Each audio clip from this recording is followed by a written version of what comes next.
Ang kwento ay nagsisimula sa panloob na monologo ng bida, na naghuhula sa madilim, malungkot, at desperadong mga kaganapan na darating. Sinasabi niya na ang buhay ay sakit. Walang paraan upang makatakas dito. Ang tanging pagpipilian ay tanggapin ang kapalaran na ito at magsumikap na mabuhay. Kahit na makita natin ang Diyos at magalit sa Kanya, hindi siya makikinig. Ang Diyos ay isang tagamasid lamang. Anuman ang hitsura ng iyong buhay, hindi siya magiging interesado.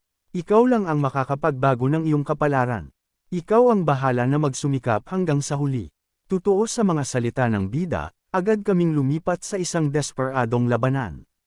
Ang mga tunog ng nagbabanggang armas at pagmamakaawa para sa tulong ay umalingaw sa isang malungkot na silid kung saan ang mga ilog ng dugo at bali-bilang bahagi ng katawan ay nakakalat sa sahig.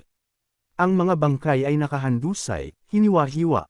Ang mga napugot na ulo at nawawalang lamang loob ay hindi kalayuan sa kanilang mga katawan, na parabang sinusubukang kumpletuhin ang isang nakakasuklam na jigsaw puzzle.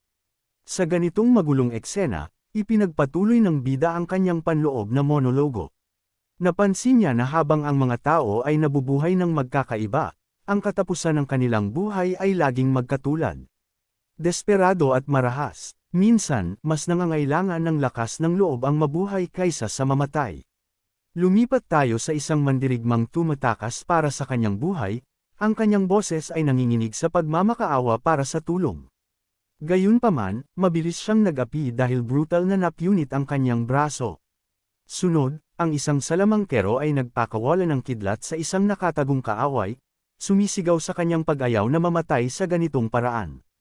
Tulad ng mandirigma, agad siyang namatay, ang kanyang katawan ay nahati sa dalawa.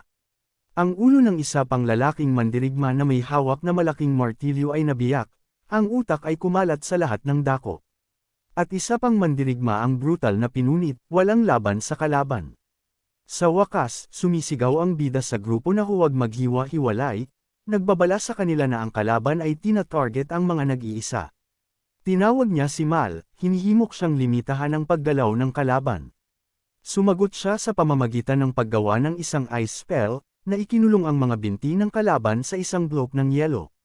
Hinihingal at halatang pagod, sumigaw si Mal, hinihimok silang magmadali dahil hindi niya kayang panatilihin ang spell ng matagal. Dalawang kasamahan, sina Stan at Wade, ang sumagot sa kanyang mga pakiusap, agad na sumugod sa kalaban. Hinihimok ni Stan si Wade na magmadali, ngunit sumagot si Wade, sinasabi kay Stan na huwag siyang utusan at mag-focus sa kanyang sariling gawain. Totoo sa kanilang mga salita, ang dalawa ay mabilis na dumaan sa kalaban, pinunit ang mga braso nito. Ang nakakasuklam na nilalang ay sumigaw sa matinding sakit habang ang berdeng alien na dugo ay bumubulwak mula sa mga pinutol nitong mga hita. Nang makita ang walang galaw at nasugatang kalaban, sumugod ang iba pang miyembro ng grupo. Hindi nila kayang bigyan ito ng oras upang makabawi. Pinapanood ang kanilang walang ingat na galaw, sumigaw ang bida sa kanila na umatras, nagbabala na hindi ito ang tamang oras upang umatake, ngunit huli na ang kanyang babala. Ang na-corner na alien ay agad na tumugon, nagpatubo ng maraming galami mula sa mga pinutol na braso nito na humahampas na parang nakamamatay na mga latigo. Sa isang mabilis na galaw, hinampos nito ang mga ito sa buong battlefield. Ang resulta ay sakuna. Ang walang ingat na grupo ay pinunit sa mga piraso na parabang dumaan sa isang hilingan. Ang mga ulo ay naputol, ang mga hita ay hiwa-hiwa, at ang battlefield ay naging isang symphony ng patayan na may dugo at bahagi ng katawan na nakakalat sa lahat ng dako.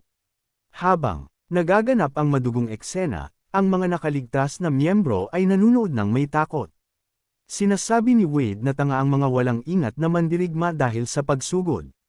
Si Mal, tahimik na nabigla sa nakakasuklam na eksena, ay walang masabi. Nanguna ang bida, inutusan ang lahat na umatras. Kung sila ay sumugod ng walang ingat muli, mas maraming tao ang mamamatay. Siya ay nagpasya na tapusin ang labanan ng mag-isa. Hawak ang kanyang pinagkakatiwalaang espada, sumugod siya. Napansin siya, inilipat ng alien ang mga humahampas na galami nito sa kanya, sinusubukang durugan siya sa mga piraso. Ngunit naging kahanga-hanga ang ating bida, sinasalag ang mga atake ng alien na may kaunting paggalaw habang sumusugod siya.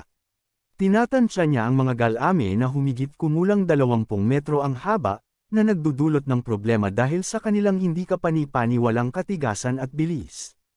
Kung wala ang kanyang espada, matagal na siyang nagiging pira-piraso.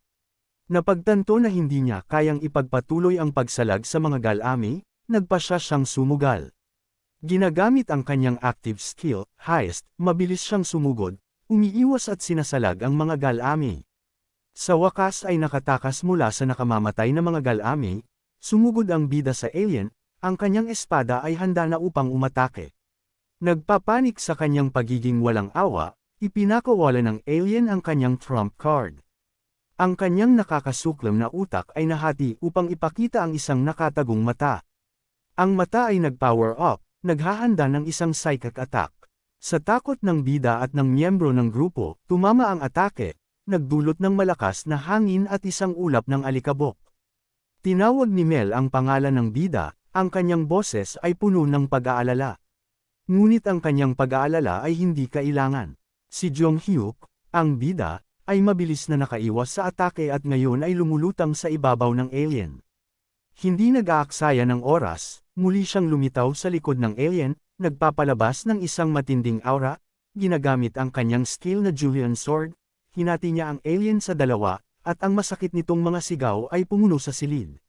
Sa gitna ng bumubulwak na berdeng dugo at nagkakalat na laman loob, si Jung Hyuk ay nanatiling kalmado, sa wakas ay natapos na ang desperadong labanan. Nagpalakpakan ng mga nakaligtas na miyembro ng grupo, tuwang-tuwa na nakaligtas sila. Ang isang aerial view ng battlefield ay nagpapakita ng lawak ng desperasyon, lalo na sa huling atake ng alien. Isang system notification ang umalingaw na nagsasaad ng pagkumpleto ng misyon.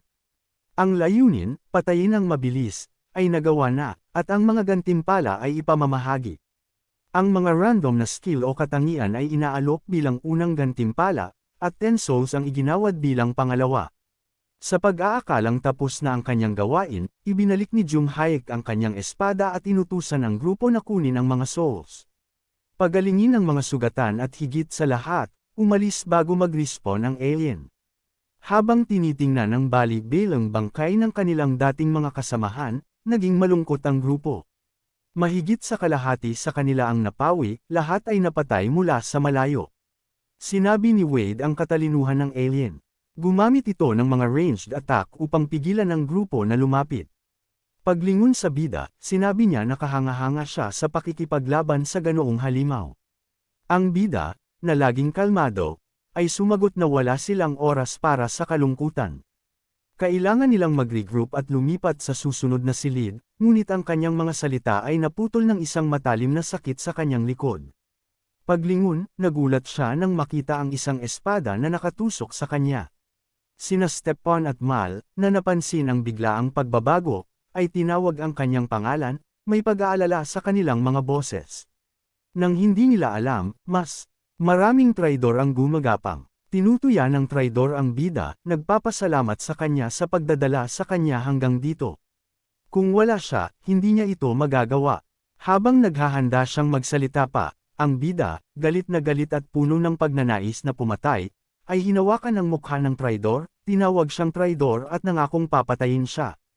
Nagpanik ang traidor, nauutol na sinusunod lang niya ang mga utos, at tinawag si Wade para sa tulong.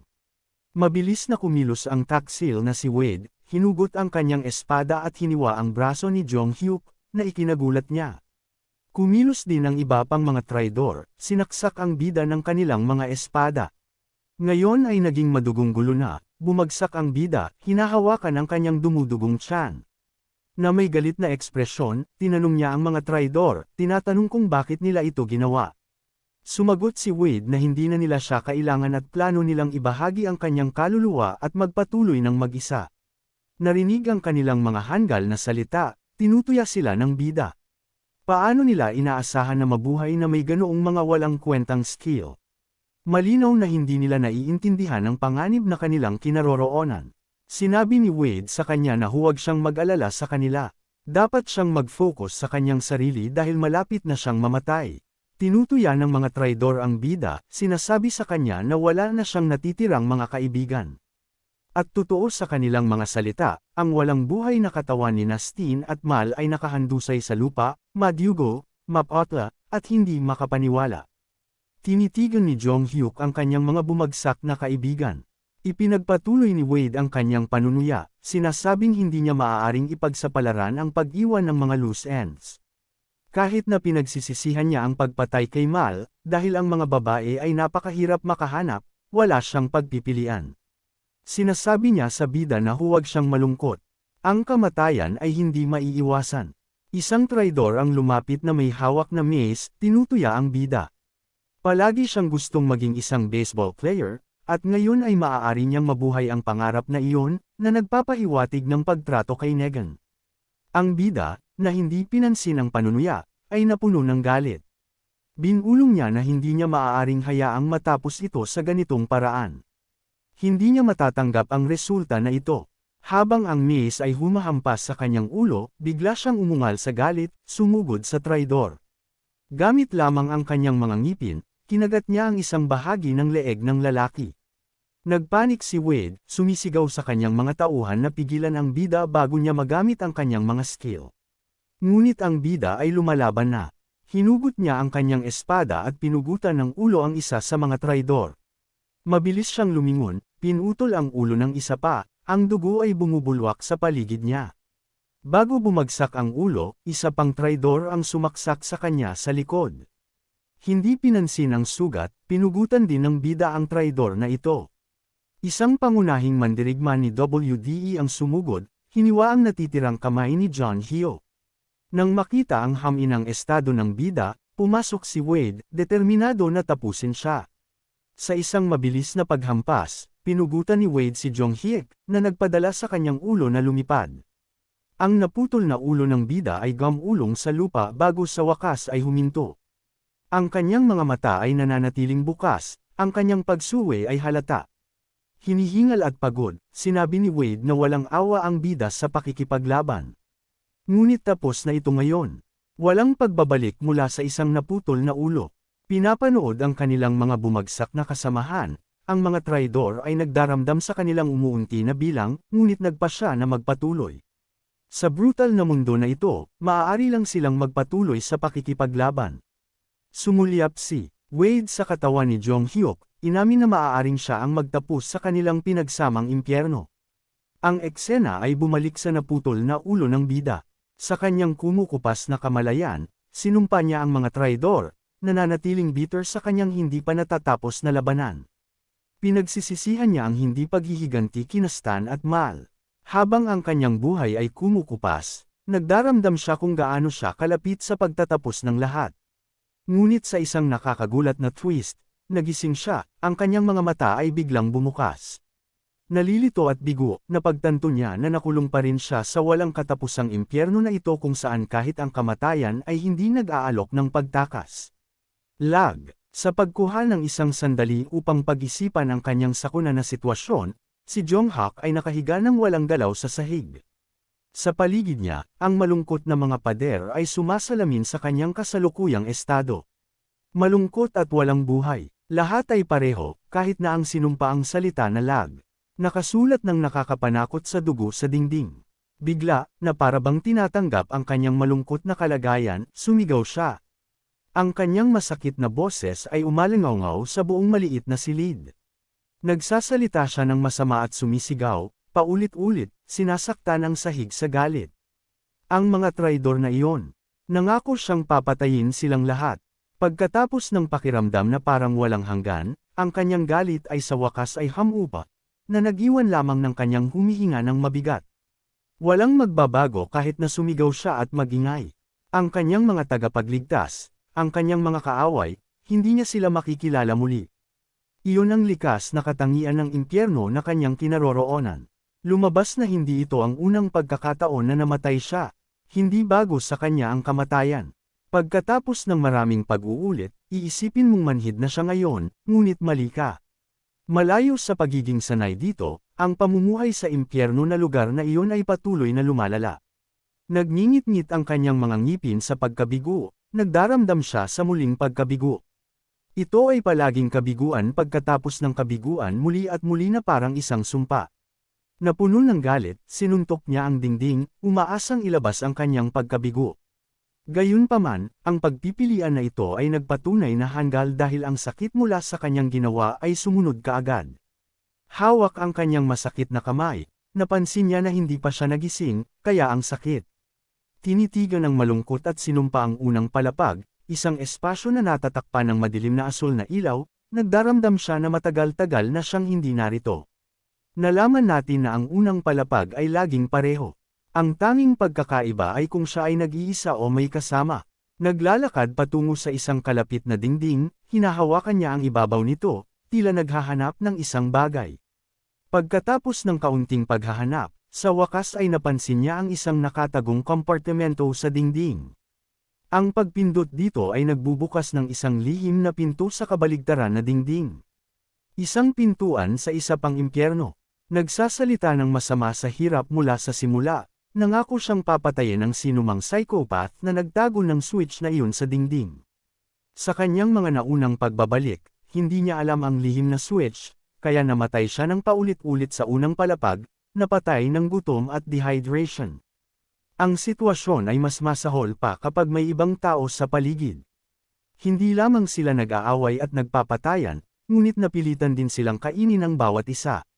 Namatay siya ng hindi mabilang na beses, napatay ng kamay ng iba. Bago ang paggising, wala siyang iba kundi isang ordinaryong Koreano. Dahil dito, ang kanyang kabiguan na makakuha ng exit ay humantong sa hindi mabilang na kamatayan sa silid na iyon. At, sa bawat kamatayan, siya ay bubuhayin muli at muli para lang mamatay muli. Tinitigan ng malungkot ang sinumpaang pangalan na Lag, sinabi ni Jong-ha ang kanyang pagkamuhi dito. Hindi niya alam kung ano ang ibig sabihin o kinakatawan nito, ngunit tulad ng salitang lag, pakiramdam niya ay naglalag ang kanyang buhay. Gayunpaman, hindi mahalaga ang lahat ng iyon. Ang talagang mahalaga ay ang mabuhay at sana ay makalabas sa impyernong iyon. Siya ay napagod sa paulit-ulit na kamatayan at ayaw na niyang gawin ito. Nagpasya ang kanyang sarili, naglakad siya sa liwanag, handa na harapin ang kanyang malungkot na hinaharap. Ang bumabati sa kanya sa kabila ng puting liwanag ay isang malawak na puting silid, na walang laman, maliban sa pulang istruktura sa gitna. Ang pulang istruktura ay naging isang kakaibang kombinasyon ng mga cube na umuungol ng nakakapanakot sa tahimik na silid. Naglaan ang bida ng isang sandali upang muling kumpirmahin ang kanyang desisyon, huminga ng malalim upang pakalmayan ang kanyang mga nerbiyos. Nang walang karagdagang pag-aalinlangan, mabilis niyang inilagay ang kanyang palad sa metallic interface na nakatayo sa harap ng cube. Habang ang misteryosong istruktura ay nag-boot up, isang system panel ang lumitaw, na kinikilala siya bilang manlalaro Jong-hak. Pagkatapos kumpirmahin ang kanyang pagkakakilanlan, agad nitong sinimulan ang proseso ng paggising. Sa paggising, sumunod ang matinding sakit, na nagdulot ng pag-ungol sa sakit sa ating lalaki. Ang sakit, gayunpaman, ay mabilis na lumipas, nawala ng mabilis tulad ng pagdating nito. Habang inihahayag ng sistema ang pagkumpleto ng paggising, nakatanggap siya ng maraming mensahe na nagpapaalam sa kanya ng kasunod na random na alokasyon ng mga skill. At totoo sa mga notification, agad siyang nakatanggap ng mga active skill na light at flame, pati na rin ang mga passive skill na pant at bare-handed combat. Sa pagkumpleto ng gawain, ipinapaalam sa kanya ng sistema ang huling layunin. Siya ay dapat na makarating sa pinakamababang basement level. Ang ating lalaki, gayunpaman, ay hindi gumalaw, pinipili sa halip na suriin ang kanyang character screen. Nakatanggap siya ng mga active skill na light level 1 at flame level 1. Para sa mga passive skill, ang pant at bare-handed combat ay level 1 din. Ang pag-scroll sa ibaba, nakakahanap siya ng karagdagang impormasyon. Sinasabi ng kanyang public attributes na limitado lang siya sa 2 active skill. Gayunpaman, bilang compensation, sinasabi ng kanyang private attribute na maaari siyang magkaroon ng walang hangganang bilang ng mga passive skill.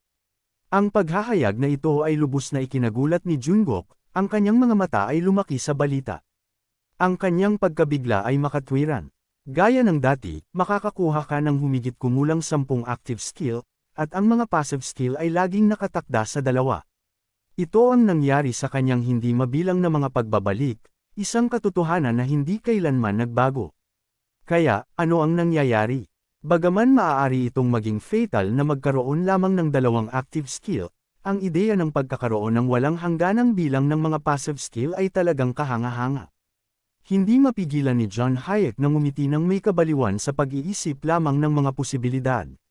Ang kanyang mga saloobin, gayunpaman, ay naantala ng isang system prompt na nagpapalam sa kanya ng random na henerasyon ng isang sandata. Ang ating lalaki ay tumitig ng masidi sa umiikot na asul na vortex, umaasang makakakuha ng isang magandang bagay. Sa pamamagitan ng purong swerte, isang magandang bagay ang talagang lumabas. Isang strong mini pickaxe, na nagpapalakas ng muscle strength ng 1%. Habang inihahampas niya ang pickaxe, nagdaramdam ang bida sa ganap na basura na natanggap niya sa ilan sa kanyang mga nakaraang pagbabalik, ang mga item na humantong lamang sa kanyang hindi napapanahong pagkamatay. Seryoso, paano ka makikipaglaban sa isang pakete ng kondom?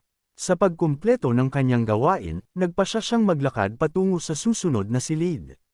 Ito ay isang buong simula, isang bagay na determinado siyang tapusin. Ang paglabas sa madilim na pasilyo, ang ating lalaki ay naharap sa dalawang pagpipilian, Basement Level 1, Room 1, at Basement Level 1, Room 2. Sa kanyang mga nakaraang pagbabalik, pinili niya ang Room 1.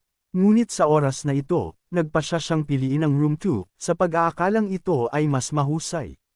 Sa paglakad sa pinto, bumaba siya sa isang tila walang katapusang hagdanan na humahantong sa kailaliman. Pagkatapos ng parang walang hanggan, sa wakas ay nakarating siya sa patag na lupa, bagaman natatakpan sa dilim.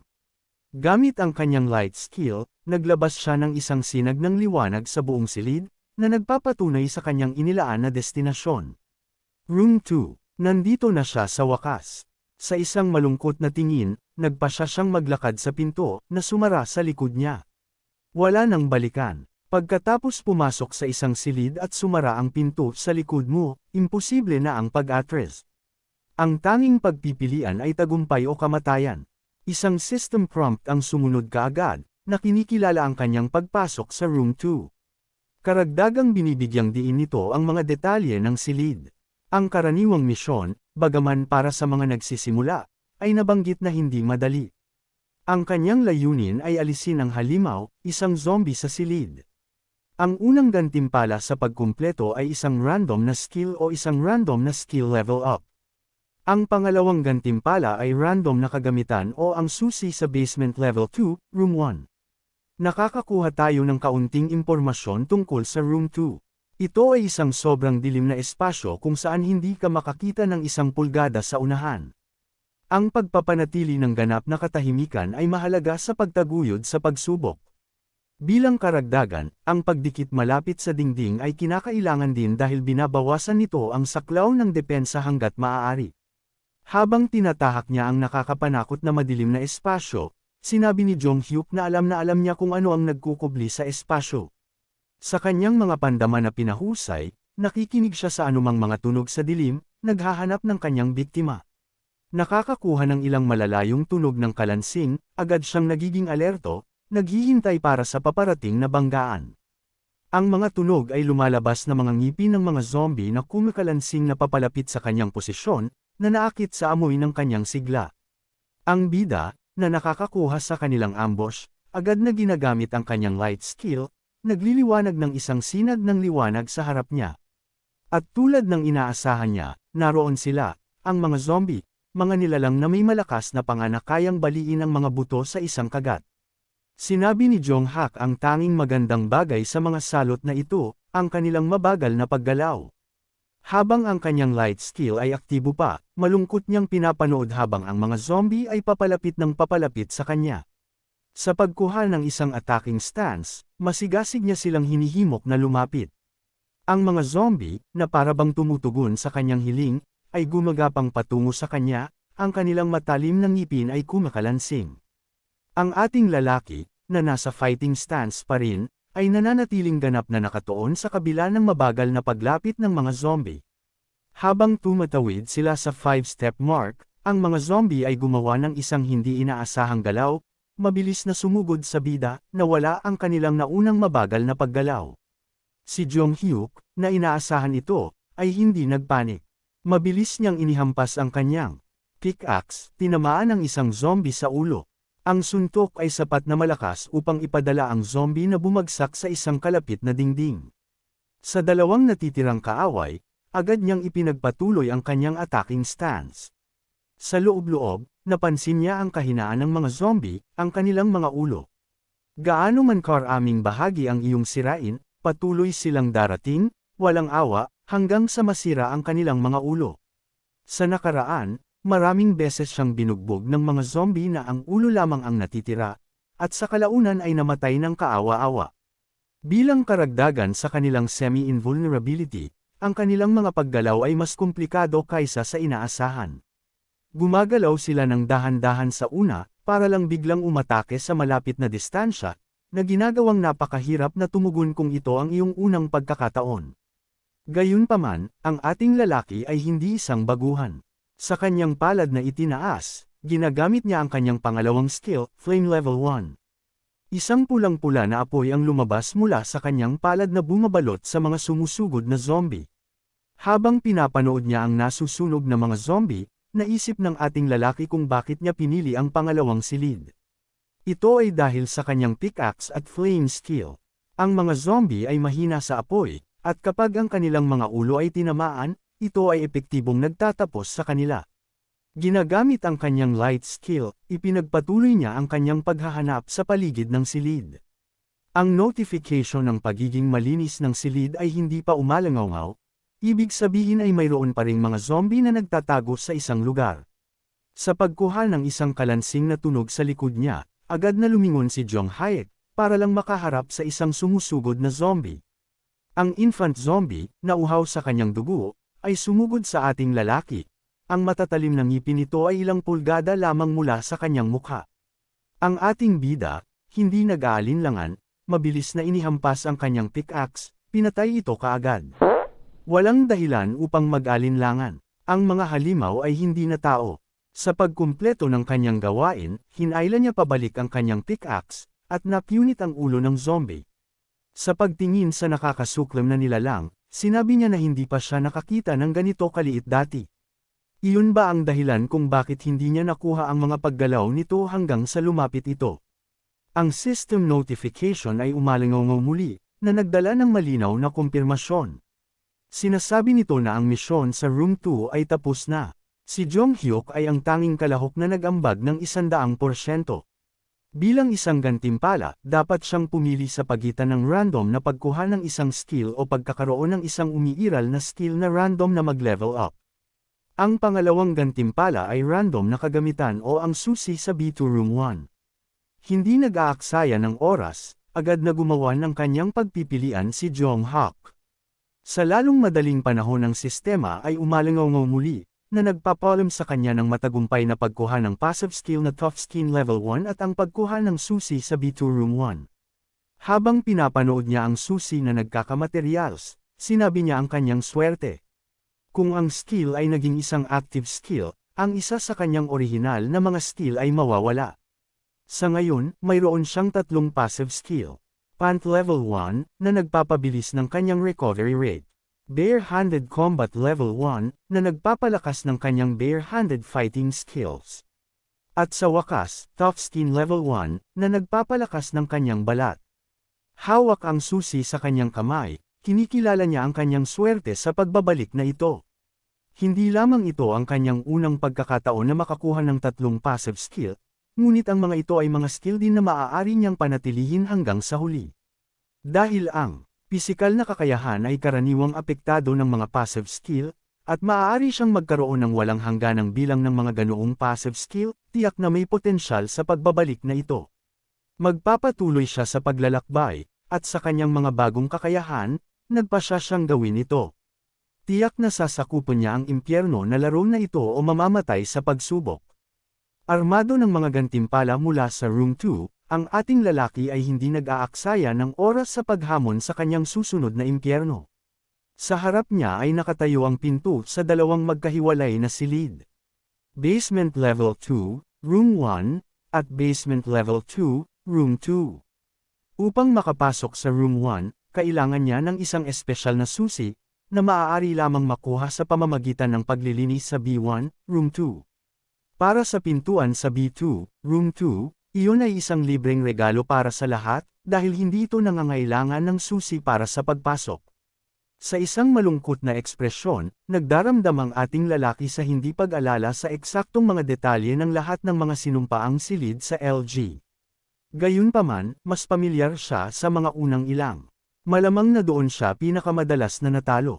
Nalaman natin na sa kaso ng B1, Room 1, ang silid ay maliwanag at isa o dalawang zombie lamang ang lumalabas, hindi tulad ng sinumpaang Room 2 kung saan kailangan mong lumaban sa ganap na dilim.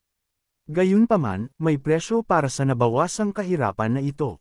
Ang gantimpala ay minimal. Ang Room 2 ay halatang mas mahirap, ngunit bilang gantimpala, nakukuha mo ang espesyal na susi upang ma-access ang B2, Room 1. Sa isang matatag na ekspresyon, matapang na pumasok ang ating lalaki sa B2, Room 1, handa na para sa anumang palabas na haharapin niya. Habang bumababa siya sa isa pang tila walang katapusang hagdanan, naisip niya kung bakit niya pinili ang susi bilang isang gantimpala kaysa sa isang piraso ng kagamitan. Siya ay tiwala na maaari siyang magtagumpay sa misyon para sa B2, Room 1. Isa pang kaakit-akit na insentibo ay ang gantimpala ay medyo maganda. Sa pag-ikot ng knob para sa silid na pinag-uusapan, ang ating lalaki ay sinalubong ng isa pang system notification. Player Lee Jong-hyuk. Ang Chad ay pumasok sa Room 1. Ang pampublikong misyon para sa silid ay patayin ang bug sa likod ng dingding. Ang layunin ay patayin ang mga halimaw mula sa B2, Room 1, Space 1. Para sa mga gantimpala, ang unang gantimpala ay speed boots, at ang pangalawa ay isang random na level up ng isa sa kanyang mga skill. Sa pagtingin sa nakakainis na notification, nagdaramdam ang ating lalaki sa walang kwentang hirap. Ito ay isang palapag lamang sa ibaba, gayunpaman ang hamon ay katawa-tawa na, at hindi man lang nila tinukoy kung anong halimaw ang dapat niyang hulihin. Bilang isang punto ng reference, nakakakuha tayo ng isang mas mahusay na pag-unawa sa istruktura ng lag. Sa kasong ito, ang B2 ay nangangahulugang ang ikalawang basement floor. Ang 1 sa gitna ay tumutukoy sa eksaktong silid sa palapag na iyon. At sa wakas, ang 1 sa dulo ay tumutukoy kung aling espasyo sa silid na iyon. Para sa aking kapwa Chads, ito ay nangangahulugang sa loob ng isang basement floor, may isa o higit pang mga silid. At sa loob ng mga silid na iyon, may isa o higit pang mga espasyo. Naisip ng ating lalaki na sa ngayon, ang mga bagay ay medyo maganda. Hindi banggitin, alam na niya ang lahat tungkol sa mga unang ilang silid. Ang nakakaabala sa kanya, gayunpaman, ay ang eksena na nagaganap sa harap niya. Isang lalaki ang nakaupo sa dingding, tila tulog.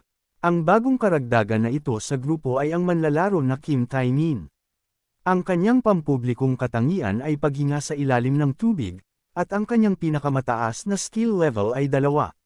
Sa pagtingin sa tulog na lalaki, hindi mapigilan ng ating lalaki na magtaka kung ano ang nangyayari sa kanya. Kahit sa ganoong sitwasyon, natutulog ang lalaki. Hinahamon ba niya ang kamatayan o kung ano? Na para bang naramdaman ng kanyang titig, biglang nagising si Tae-min. Nang mapansin ang kakaibang lalaki na nakatitig sa kanya, halos maihi siya sa takot. Nakakakuha rin tayo ng isang kawili-wiling bagong detalye tungkol sa sistema ng lag.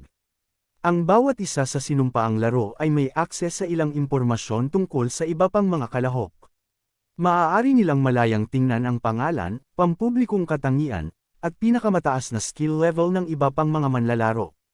Para sa ating lalaki, ipinapakita nito ang kanyang pangalan, ang kanyang pampublikong katangian. Maaari lamang siyang magkaroon ng hanggang 2 active skill at ang kanyang pinakamataas na skill level, na kasalukuyang isa. Tulad ng inaasahan, medyo nagulat si Tae-min.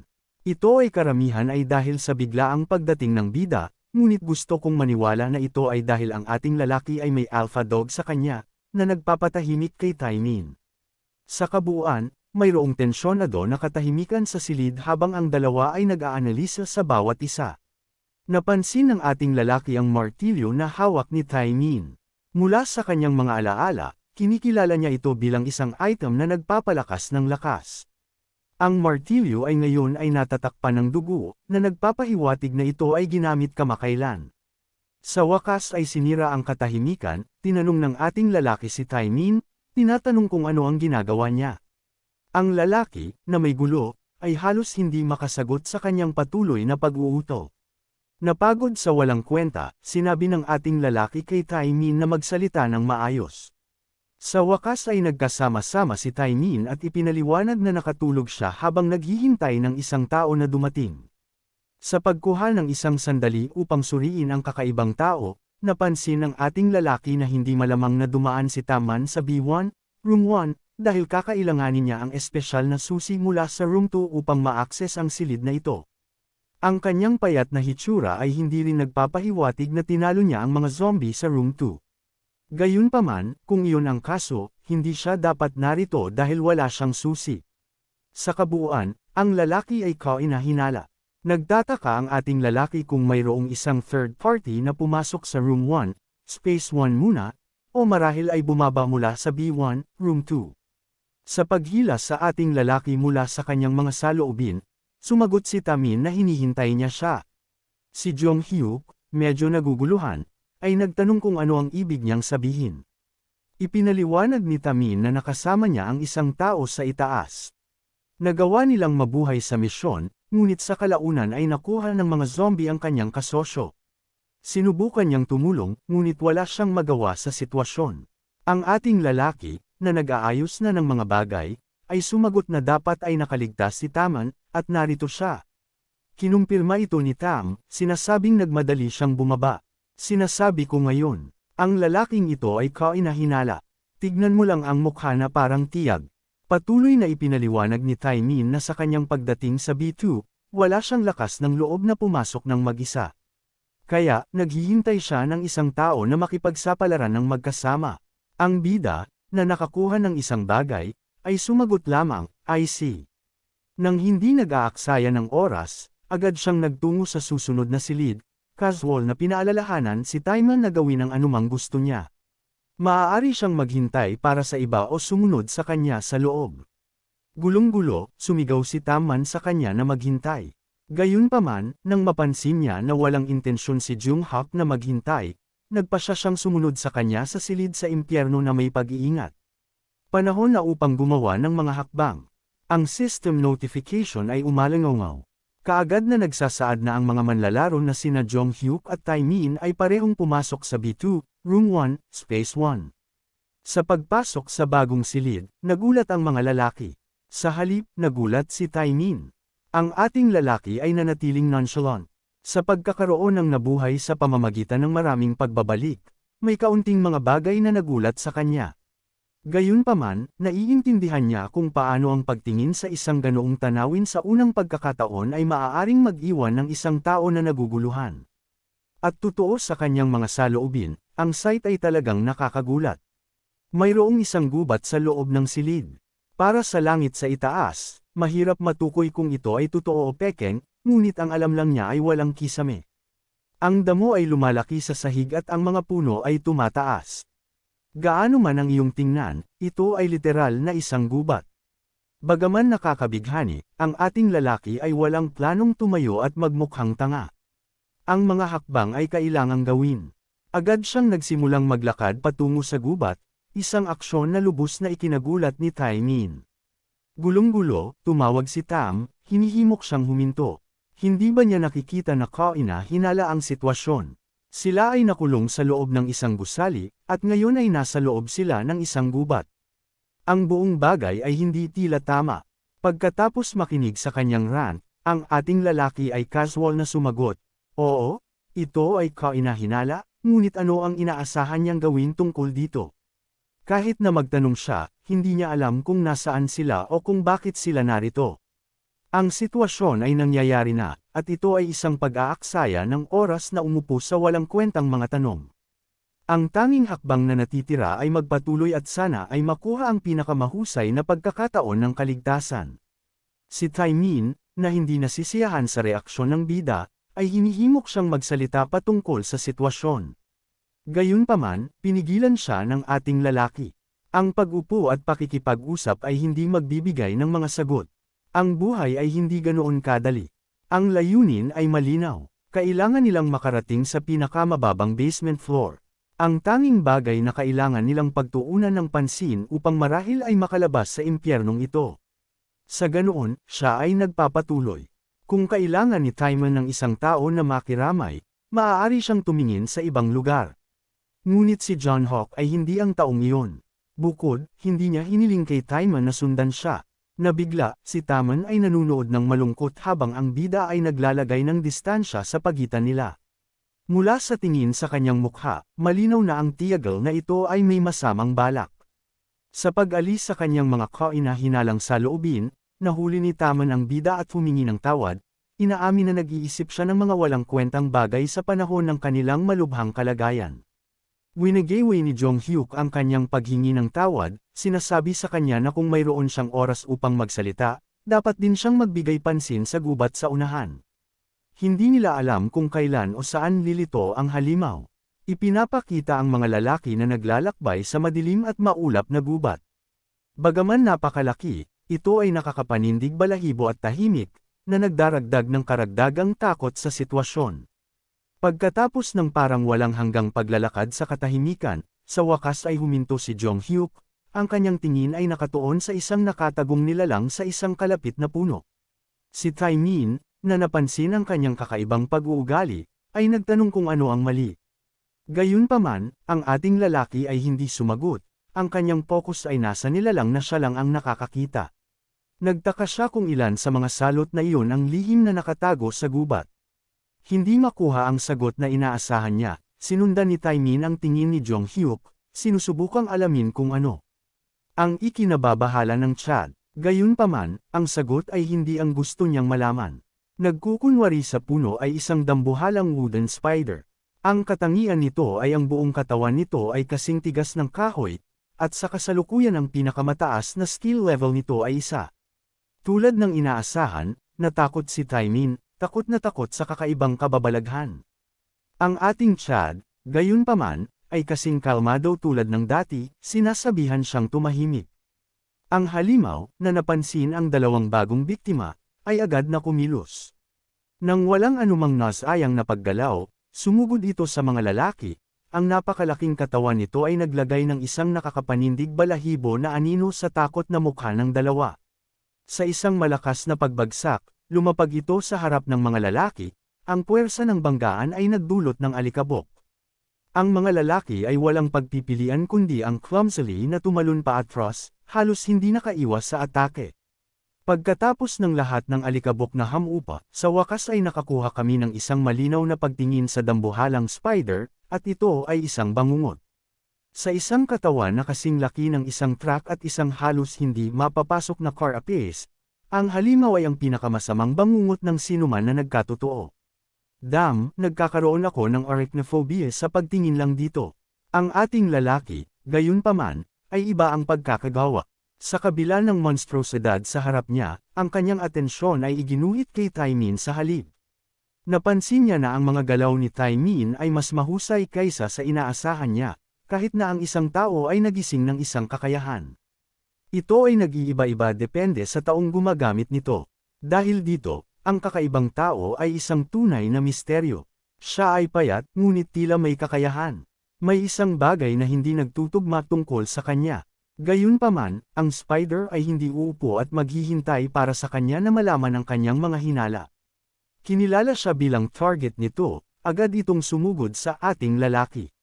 Naisip ni Jong Hak ang ilan sa kanyang mga naunang pagbabalik nang siya ay, sa kasamaang palad, nakipaglaban sa spider at hindi nakakagulat na natalo ng kaawa-awa.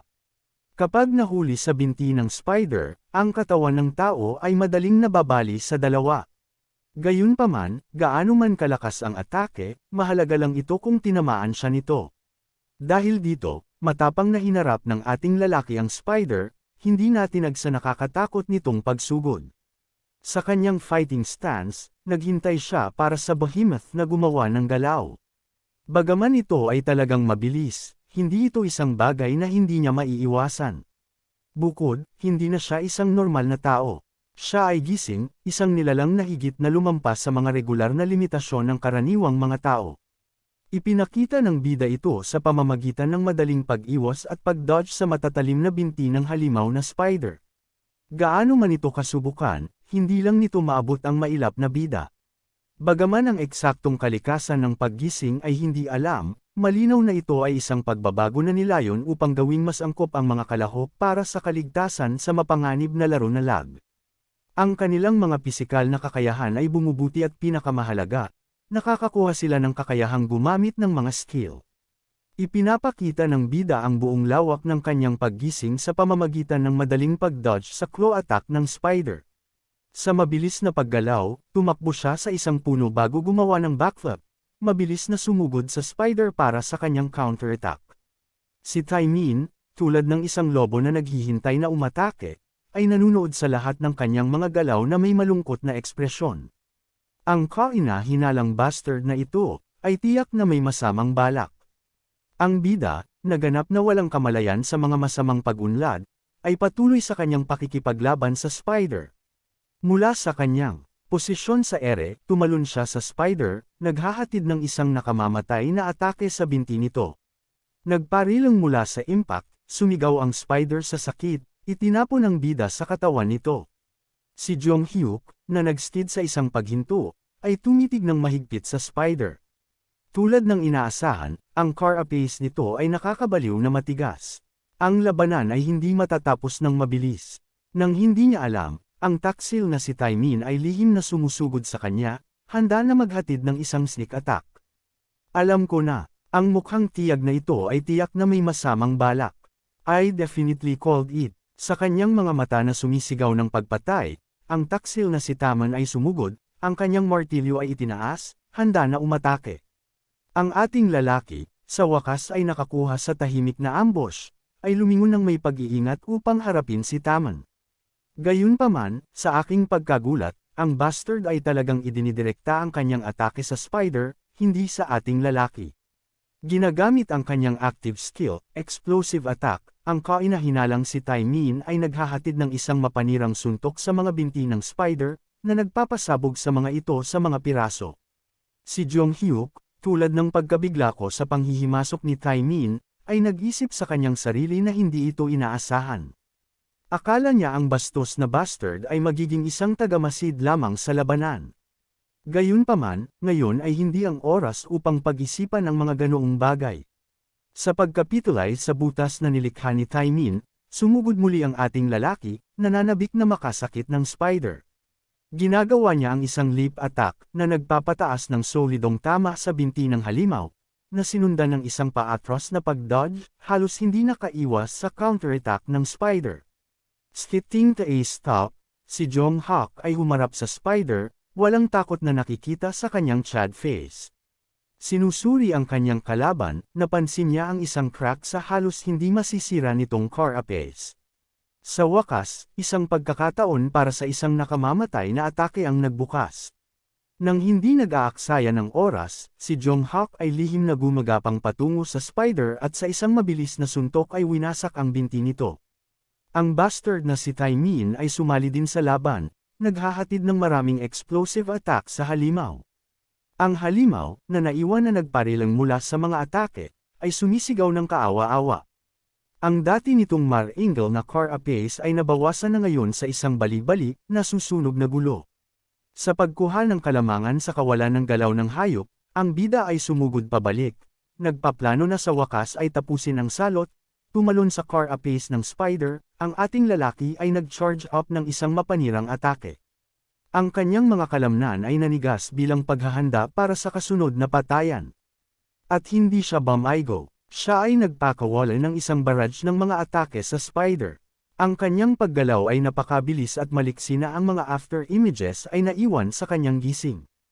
Ang walang katapusang mga suntok ay nagpapatuloy. Ang dating devastated na battlefield ay nabawasan na ngayon sa isang symphony ng paghagis at pag-iingay na tunog. Sa wakas, ang hayop ay sumuko sa walang awa na mga atake ng bida, bumagsak ng malakas at huminga ng kanyang huli. Sa kanyang kalaban na bumagsak, ang bida ay kalmadong bumangon, ang kanyang pinagkakatiwalaang pickaxe ay mahigpit na nakatago. Ang bastard na si Taimin ay nakaligtas din sa labanan, bagaman halos hindi, sa paghusga sa kanyang humihingal na paghinga. Sinuri ni Jong Hyuk ang kakaibang tao, na napansin ang kanyang kakulangan ng mga passive skill na nag-aalok ng pisikal na reinforcements. Gayunpaman, tila may kakayahan siyang patuloy na gamitin ang kanyang mga active skill, kahit na ito ay nakakasama sa kanyang stamina. Bilang karagdagan, ang bastos na bastard ay talagang sucks at combat, ngunit ginagawa niya ito sa pamamagitan ng isang high-level skill, marahil ay mas mataas pa sa level kaysa kay Jonghyo. Sa kabuuan, ang bastard ay isang tao na dapat maging maingat, lalo na dahil ang nakaraang knave at mahinhin na mukha na ipinakita niya ay kakaibang nawala nang siya ay nakikipaglaban at ang kanyang tunay na kalikasan ay ipinahayag. Ang katotohanan na ang bastard ay maaaring gumamit ng ganoong kapangyarihan sa ikalawang palapag ay nangangahulugang siya ay marahil ay magiging malakas sa hinaharap. Determinadong makuha ng bida ang kanyang tulong, kahit na kailangan niyang maging medyo mapuwersa tungkol dito. Ngunit sa kabila ng lahat ng iyon, ang tunay na dahilan kung bakit niya pinananatiling malapit ang kainahinalang bastard sa kabila ng pag-alam kung gaano siya mapanganib, ay dahil siya ay tiwala sa kanyang kakayahang patayin siya anumang oras na gusto niya, kung sa palagay niya ay kinakailangan.